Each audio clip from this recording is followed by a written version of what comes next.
আচ্ছা, আমরা এখন নাইটে কাজ করছি। এই আমাদের ভাড়া দাঁড়িয়ে আছে, কবি একজন বসে আছে। ও ভাড়ায় বসে থাকতে এখন পাথর পড়েছে,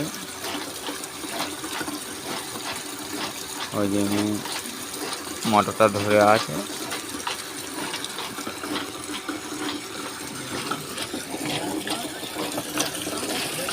এইসব আমাদের ছাপলা সব বসে ফোন দেখছে, কথা বলছে। মিস্ত্রি বসে আছে।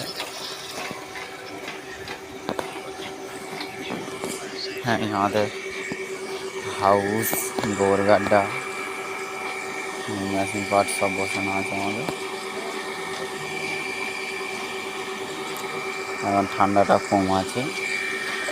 এই মন্দিরের পাশে কাজ আছে, কালকের মন্দিরে কাজ হবে ছাদ ঢালাই করে। গাইস, ভালো লাগলে ভিডিওটা লাইক শেয়ার কমেন্ট করে দেবে।